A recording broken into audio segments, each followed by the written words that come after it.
In the beginning was the Word, and the Word was with God, and the Word was God.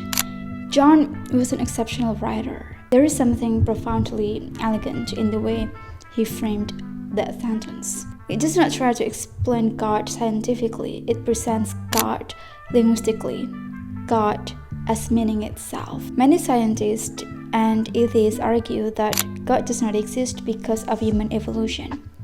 Humans evolved over hundreds of thousands, even millions of years, so they conclude that the book of Genesis and other sacred texts are just myth, not historical truth. But just because something is not literally true does not mean it's useless or it's not beautiful. When I studied linguistics, I went through an existential crisis. Learning about the evolution of language means confronting the evolution of humanity itself. From a linguistic perspective, I know the Tower of Babel story cannot be historically accurate. Languages did not suddenly scatter because of divine punishment.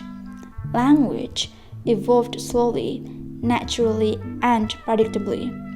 And yet, the deeper I studied language, the more I understood why our ancestors believed in myth, in God, and in sacred texts or stories. It was not an ignorance, it was the consequence of a brain that had grown larger, more complex, and capable of abstraction. We are the only species on this planet that insists on naming everything. We call this animal a cat. That one is a lion and another one is a snake. But cats do not know they are cats. Lions do not care that we classify them as carnivores. Nature functions really well without labels. So why do we care so deeply? Why do we ask why things happen? Why do we feel the need to give meaning to suffering? And why does meaning itself matter to us? We need words to describe our emotions and thoughts.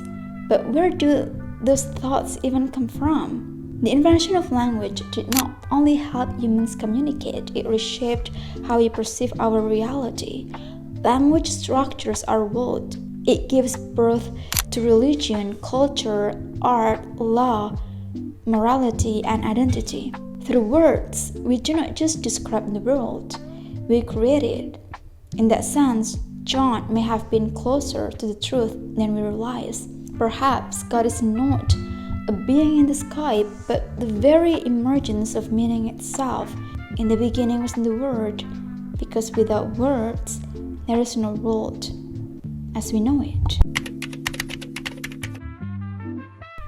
Long before temples were built, before scriptures were written, before gods were named, humans spoke. Or more precisely, humans began to try to speak. They pointed, they mimicked sounds of nature, they repeated rhythms, they told stories around firelight. From these fragile beginnings, language slowly evolved, not just as a tool for communication, but as a tool for meaning. Religion, myth, and the idea of gods did not appear out of nowhere.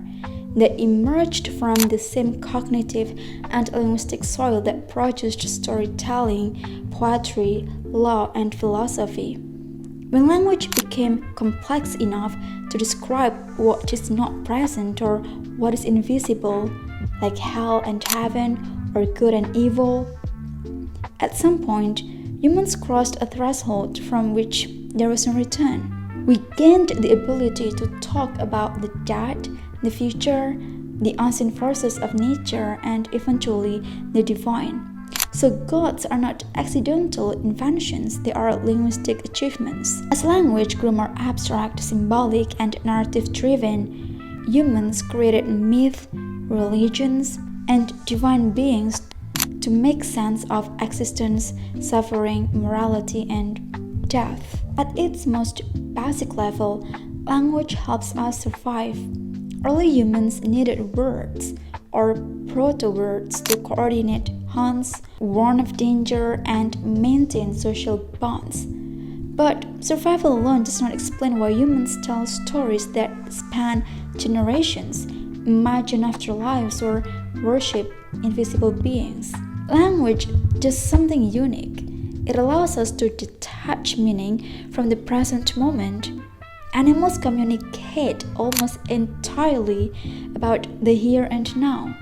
And one day my students asked me this question, Missouri, who is the most spiritual being or your spiritual teacher? And I answered, my cats. Cats are so stoic. They live at the moment and understand this world even they have no words like us.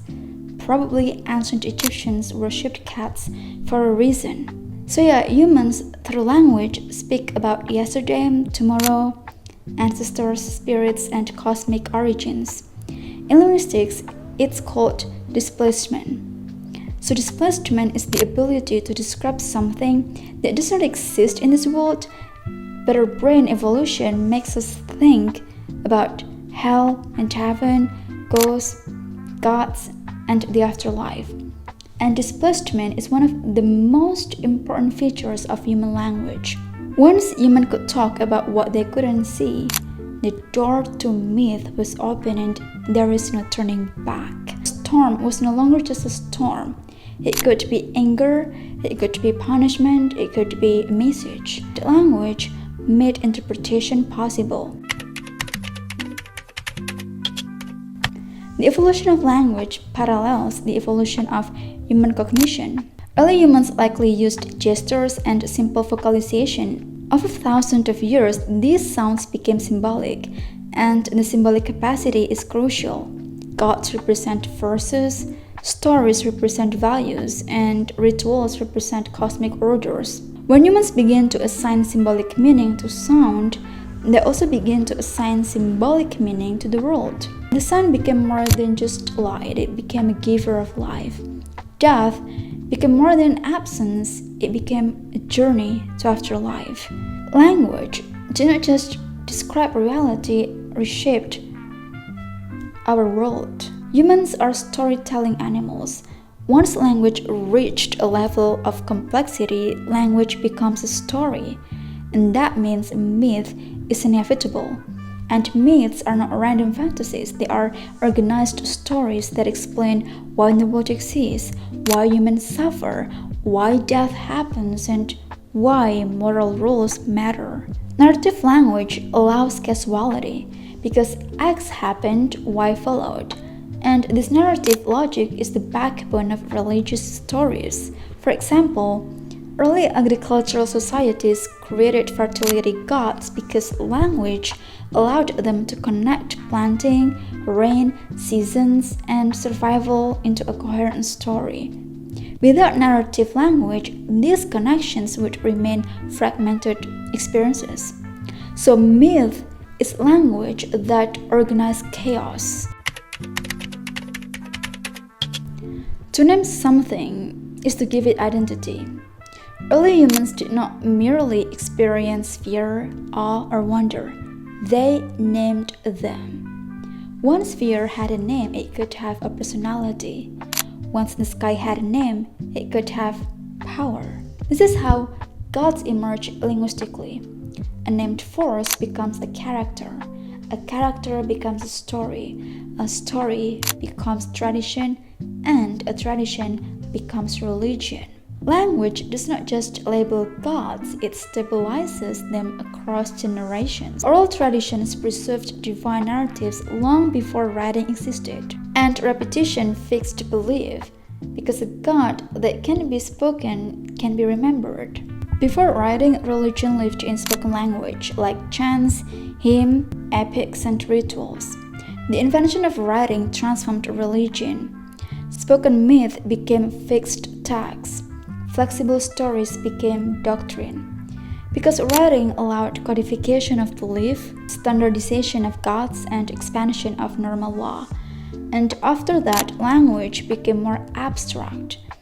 God shifted from a local spirit to a universal principle. This linguistic abstraction made monotheism possible. A written God could transcend geography, and that's the power of language. Religious language is also political language. Whoever controls sacred language controls the meaning. Priests, prophets, monks, used specialized language to create authority. The divine often speaks in elevated language. This separation between everyday speech and sacred speech reinforces power, and God does not speak like ordinary people. The biblical story of the Tower of Babel reflects deep anxiety about language itself. Humanity once spoke one language, then language fragmented or scattered. This myth reveals something deeper. Humans sensed that language both connects and divides, and it can create God and destroy shared meaning. You might wonder why in this modern age, religious belief still exists and relatable. Because science explains how things happen, but language talks about meaning or why things happen, and we cannot separate ourselves with meaning. People still ask about why they are suffering, why they are here, and what they should value. These are linguistic questions, not experimental ones. Religion survives because we, humans, still ask this kind of questions. And as long as you still have those questions, you cannot live without the idea of gods. You need it to exist. Gods are not proof of human ignorance, they are evidence of linguistic miracle. As language evolved, humans gained the power to imagine, to create meaning, morality, and cosmic narratives or story. Religion is not separate from language, it's one of its most ambitious creations. And among all species, humans stand alone in one striking way. We do not just experience pain, loss, suffering, death. We demand that they mean something for us. Animals suffer, but they do not ask why they suffer. They flee pain, endure hardship, and die without important narrative. But humans, by contrast, cannot tolerate meaningless suffering because we are built different. This difference is not moral or spiritual superiority. It's just linguistic and cognitive structure. Because language gives us the ability to reflect on experience rather than just live it without meaning or be a nihilist. Once we can describe pain, we will question it. Once we can name death, we can fear it. And meaning is the psychological cost of the evolution of language. In shaping gods, people are really shaping themselves. Language did not just give us words, it gave us worlds. And probably John is right. In the beginning was the Word, and the Word was with God, and the Word was God. Because without Word, we do not have meaning, do we? And I like words, I like language. Ave Maria, gratia plena Dominus tecum, benedicta tu in mulieribus, et benedictus fructus ventris tui, Iesus. Ave Maria, Mater Dei, ora pro nobis peccatoribus, nunc et in hora mortis nostrae. Love that. See you next time. Bye.